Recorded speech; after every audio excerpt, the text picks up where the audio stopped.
What's up, everyone, and welcome to this week's Jason's Journey Sunday Chat. Today is Sunday, December 21st, and I gotta be honest right out the gate. This has been one of those weeks. Last night was our company Christmas party, and I was out super late, way later than I've been in a long time, unless it's a Disney park and I'm staying till close. All week long, super long days at work, trying to get things wrapped up before I head home for the holidays on Tuesday. And usually on Sundays, I've been going out playing disc golf. No disc golf this week, which usually is my reset, but that's okay because I'm going home, get a little break, spend some time with the family. We're going to do some repainting and get our Terribly Odd and Mr. Eyes artwork resituated in our room that we're putting all that up at. And so kind of got up this morning and thought, what am I even going to talk about today, right? It's just been one of those weeks that I really haven't paid much attention to what's going on outside of work. And so I don't really have any deep dive Disney news. I don't know any rumors that are circling around this last week, and I haven't really had a chance to comb through anything and see exactly what the news is. But one thing that did hit me is not every week is about breaking news. Some weeks it's just about perspective. And this week mattered more than I realized at first. So stick with me, because at the end of this video I want to share why this moment means more to me than I probably let on, and why this feels like the start of something much bigger. I think we all have weeks like this. Weeks where you're busy, exhausted, stretched thin, and the things that you love, your hobbies, your passions, the fun stuff in life, right? It ends up on the back burner. We all have it. And that can mess with your head a little bit, right? You feel like you're going. And as a content creator who has a full-time job and doesn't do this as my full-time job, it's really easy to start thinking like, am I falling behind? Did I miss something important? What's everybody else posting about right now? And touching my phone at work, I really don't have any time to do it. So I don't even have a chance. Like, I get up in the morning about 3 a.m. I leave at 4. Drive to work. It's almost an hour drive, and then I'm there till usually 6 o'clock, and then I'm driving back between 5 and 6. I get out of there, and then I'm driving back, and I talk with my wife and daughter, and then I go to bed. So it's really hard to keep up on things. And if you've ever felt like that, whether you're a content creator yourself, work, parenting, or just plain out life, I want you to know something. Progress isn't always loud. Sometimes it looks like just showing up. Sometimes it looks like hitting pause, realizing how far you've already come. And that realization actually connects perfectly to the one piece of theme park news I did want to talk about this week. Even though I didn't have time to cover everything this week, one announcement really stood out to me, and it's not even Disney. Six Flags Magic Mountain officially announced that it's transforming its long-running Bugs Bunny World into something new called Looney Tunes Land, and it's set to open in summer of 2026. And from what they're saying, it's not just a fresh coat of paint or a new sign. According to reporting this week, this is a full reimagining of the entire family area, built around the classic Looney Tunes characters, but broken into distinct themed zones, each inspired by a different corner of the cartoon universe. Part of me really questions, how much kids these days know about Looney Tunes. I don't even know if they have it on TV anymore. I don't watch a whole lot of TV, so I don't know that there's even any Looney Tunes cartoons on. I remember growing up watching them. But the areas that they're planning, they've got Bugs Bunny positioned as a central hub and a gathering place, Roadrunner and Wile E. Coyote with a desert-style environment, Tasmanian Devil leaning into a chaos and energy area, and then a Daffy Duck in a camp-style setting that plays into his over-the-top personality. What I find interesting here isn't just the characters, it's their strategy. Six Flags isn't chasing the newest IP. They're not trying to outdo Disney or outdo Universal. They're leaning back into legacy characters that parents recognize, kids can instantly latch onto, and grandparents grew up with. To me, that's intentional. It also continues a decade-long partnership between Six Flags and Warner Brothers, one that's been around for more than 40 years, but this time with a much stronger focus on immersion and storytelling. But here's the bigger picture. Theme parks across the industry are realizing that there's an emotional connection that matters just as much as the thrill factor. It's not only about how tall, fast, or intense something is anymore, it's about how it makes you feel.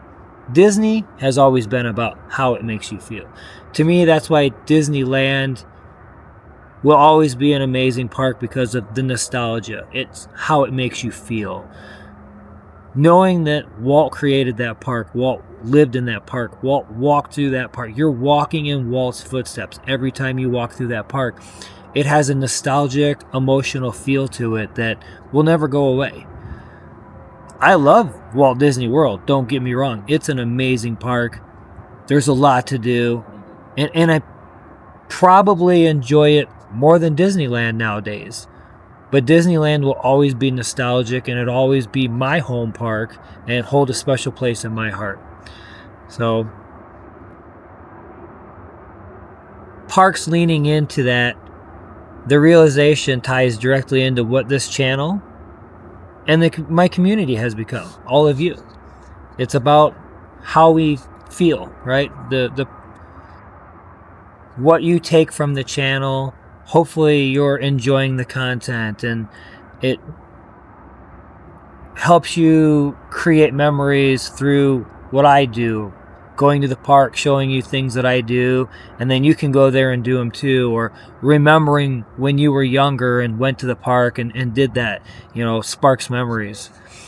When I started Jason's Journeys, I had no plan. I just started uploading stuff. I wasn't chasing the algorithm. I wasn't thinking about plaques on walls or milestones. I was just bringing you the places that I loved, trying to tell stories as best as I can, and just showing up, being there for you, and providing you some form of entertainment and information. And over time, something happened. You connected with me, I connected with you, we chat, and it's not just about the locations, but the journey itself. Just like those classic Looney Tunes characters, this channel isn't about what's new and flashy. Like, I try to bring out the new things and maybe add a little flash in there from time to time. But it's about nostalgia, curiosity, adventure, and the connection. It brings me to the moment that completely changed how I looked at this week.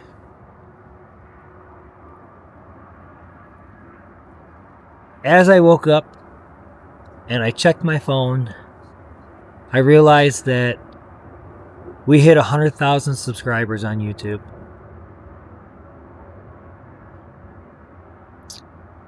I posted about it on YouTube. I posted it on Facebook. I said thank you. But I really want to say it here, face to face, because this one feels different. Some of you have been here since the very beginning, before I really started honing this in, before I started getting comfortable in the confidence game, before I really knew what I was doing. And I don't know, some days I think I don't yet, right? I still have so much to learn. I look at other content creators and I try to learn from what they're doing and see how they're editing and how they bring forth the information and the content, and see if there's things that I could do that would maybe make my videos a little more entertaining or bring them more to life.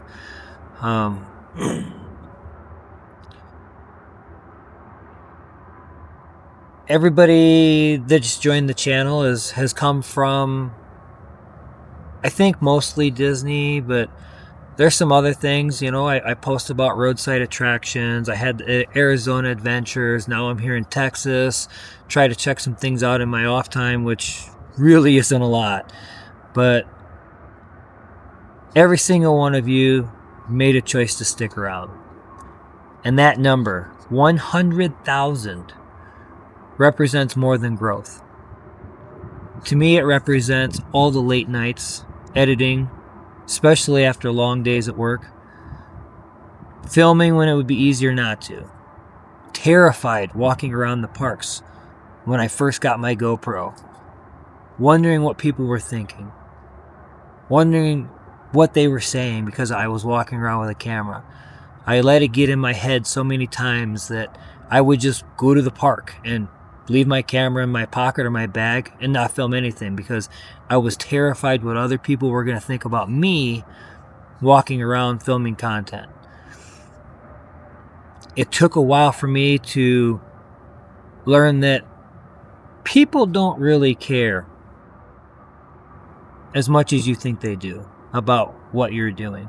As long as you're not interfering with their trip or creating some type of a disturbance that takes away from their vacation, which I try to be very, very aware of my situation, making sure that I'm not doing anything that could take away from some family that's there on vacation or get in somebody's way or create an issue or a disturbance that would take away from their time in the park. I don't want to be one of those people that walks around the park and creates chaos for clicks. I just don't. I'm not interested in that. I'm not interested in being one of those people that they talk bad about on the internet because they don't pay attention to what's going on around them, and they create a disturbance for everybody. Not even a care in the world because they put their channel and their content over the human experience and the people around them. And I don't ever want to be that type of person. So I've always been very aware of my surroundings, and as time has gone on, I've definitely gained a lot more ability to film in public, but still maintaining an awareness. And then trying to be as consistent as possible. I definitely noticed that the momentum comes and goes if you're not consistent. So I'm trying to do these Sunday chats to fill in between park visits and other exciting trip visits, just to sit here and chit chat with you guys. And so as I think about the 100,000, I truly appreciate each and every one of you that's here watching the content. And now I sit and wait. I wait for YouTube to go through the verification process. I'm a little worried. At 100,000, they issue the silver play button. But inside of their terms to qualify for that, it's not just 100,000. You have to be active, which I am. But there's also one in there that says that you can't have any current community guideline issues, and you can't have any in the last 365 days, which worries me because I don't know how they see the video that I did at Comic-Con.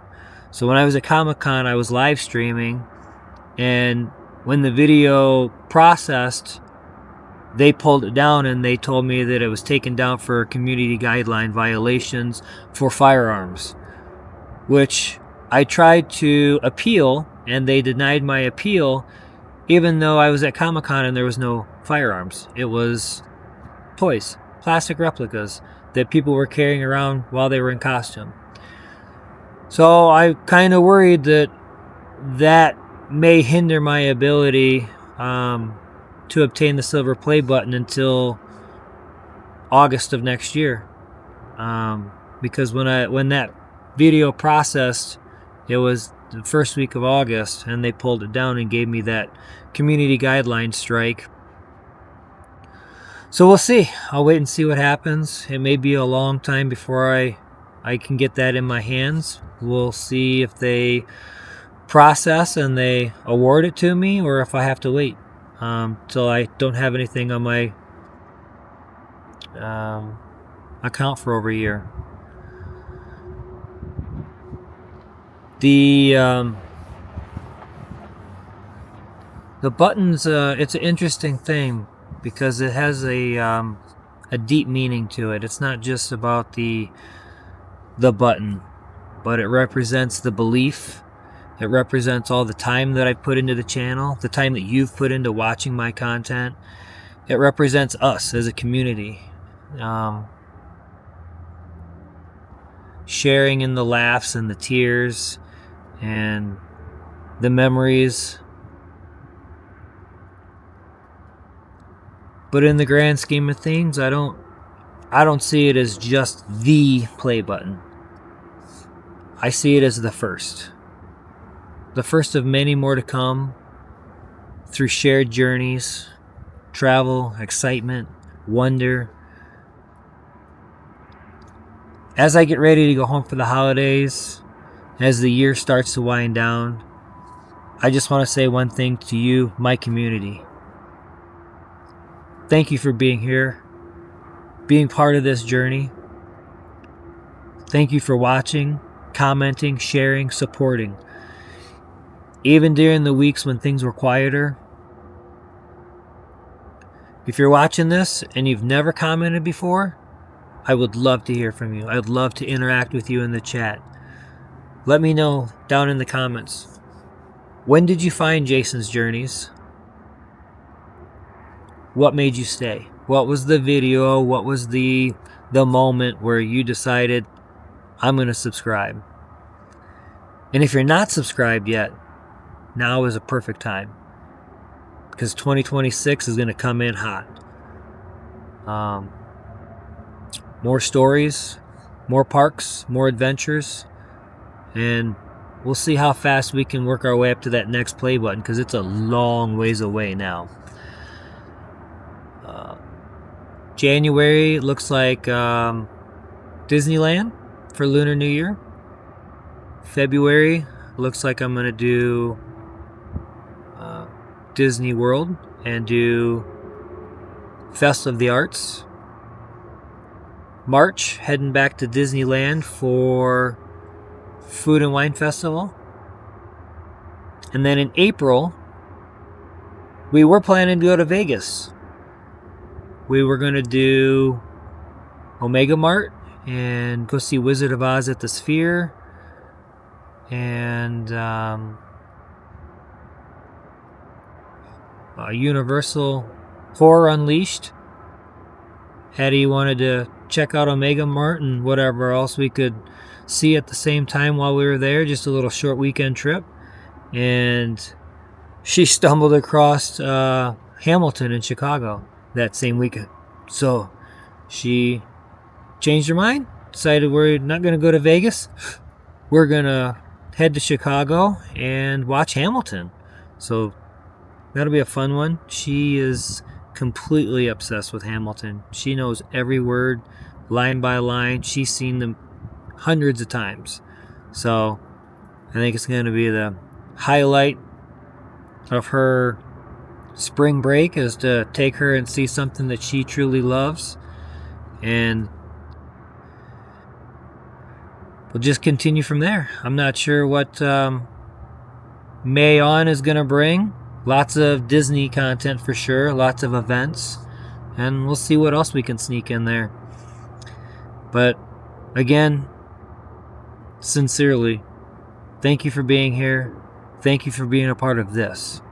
Thank you for being a part of the community and contributing. And I'll see you next Sunday. Have a great week. Bye.